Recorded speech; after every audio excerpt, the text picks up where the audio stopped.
তারা অবৈধভাবে গতকাল থেকে সংগ্রামী যৌথ মঞ্চের সদস্যা এবং যোগ্য চাকরি প্রার্থী বিভিন্ন সংগঠনের নেতৃত্বের বাড়িতে গিয়ে নোটিশ লাগাচ্ছে, ধমক দিচ্ছে, হুমকি দিচ্ছে, যেটা সম্পূর্ণ অবৈধ। হাইকোর্ট কখনো মিছিলের উপর স্টে লাগাননি। মিছিল করতে গেলে মমতা পুলিশের অনুমোদনও লাগে না। আমি বিরোধী দলনেতা, আমি এই বিষয়টা আজ সকাল থেকে অনেকের কাছ থেকে পেয়েছি। আমি উদ্বিগ্ন।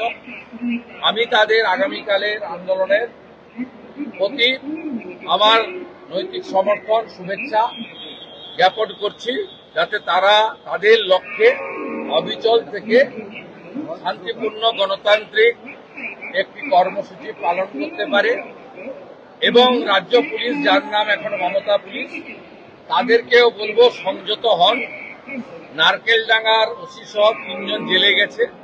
আপনারা এমন কিছু করবেন না যাতে আগামী দিনে আপনাদেরও এই ধরনের বিপদ হয়।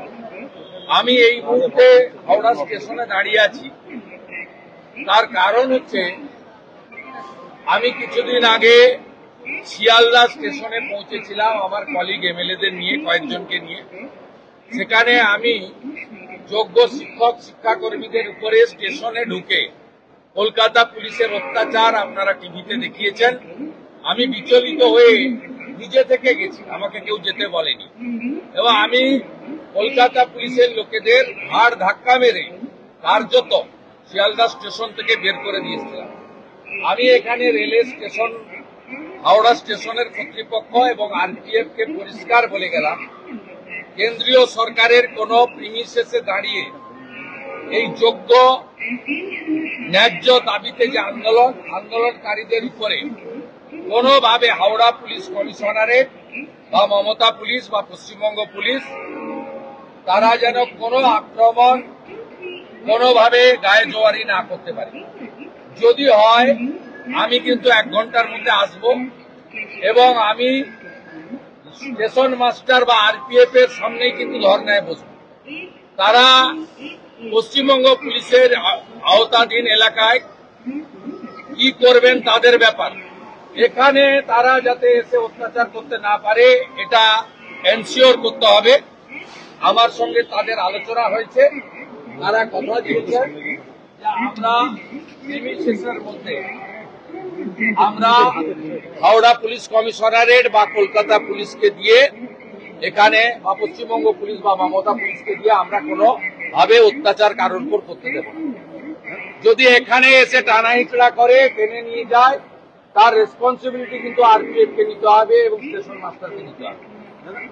আমি পরিষ্কারভাবে তাদের বলে দিলাম, কেন্দ্রীয় সরকারের প্রিমিসেসকে অগণতান্ত্রিক কাজে মমতা পুলিশ ব্যবহার যাতে করতে না পারে, তারা আমাকে অ্যাসিওর করেছেন আমার নজরদারি থাকবে। গতবারে 27 আগস্ট ছাত্র সমাজের আন্দোলনের দিন সাঁতরাগাছিতে যা করেছে, মেট্রো স্টেশনে ঢুকে যা করেছে, বা কিছুদিন আগে যোগ্য শিক্ষক শিক্ষাকর্মীদের আন্দোলনে শিয়ালদা স্টেশনে যা করেছে, আগামীকাল হাওড়া স্টেশনে সেটা করতে দেওয়া হবে না। আমি এই প্রতিশ্রুতি আদায় করে নিয়ে এখান থেকে যাচ্ছি। আজকে মুখ্যমন্ত্রী মমতা ব্যানার্জি একটা সোশ্যাল মিডিয়ায় পোস্ট করেছে, যেখানে তিনি বলছেন যে ভিন রাজ্যের পরিযায়ী শ্রমিক বাংলাদেশিদের ধরা পড়েছিল মালদার চাঁচলে এক শিশু, তাকে পুলিশ অত্যাচার করেছে এবং তাকে নিষ্ঠুরভাবে মারধর করেছে। পুরো মিথ্যা। কোন বাঙালি ভারতীয়কে কেউ করেনি। রোহিঙ্গা এবং বাংলাদেশের মুসলমানদের বিরুদ্ধে চলছে এবং অভিযান চলবে, কোনো এতে নেই।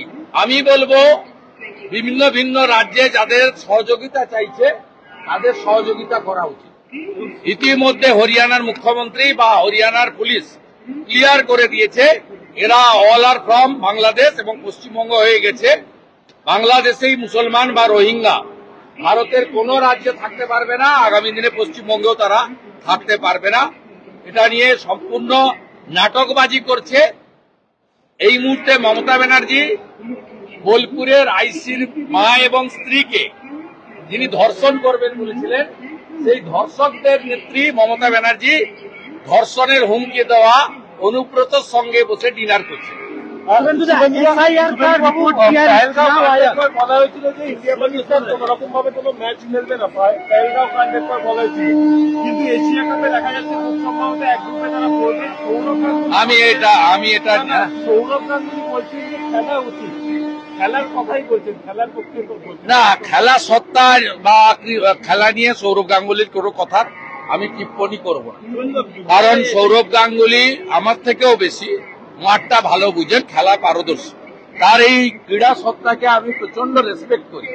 কিন্তু সৌরভ গাঙ্গুলি আজকে বাংলা বাঙালি নিয়ে যেটা বলেছেন, এটাকে আমি ভালোভাবে নিয়েও বলবো, এই সৌরভ গাঙ্গুলি কিন্তু হরগোবিন্দ দাস, চন্দন দাস যখন খুন হয়েছিল বাঙালি দুজন, তাকে আমি মিডিয়ার সামনে দেখিনি, তাকে দেখিনি 26,000 চাকরি যখন বাঙালির চলে গেল সেদিন বলতে।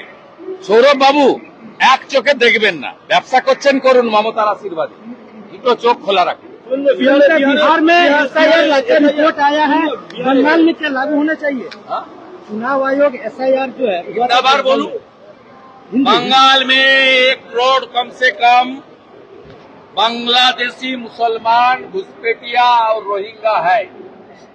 ये लोग को पहले वोटर लिस्ट से हटाओ, उसका बाद उस लोग को पुशबैक करके सुंदरवन में थ्रो कर दो, ये हटा दो। ये हमारी जमीन, ये हमारी अनाज, ये हमारी रेशन, ये हमारी काम सब चोरी कर रहा है।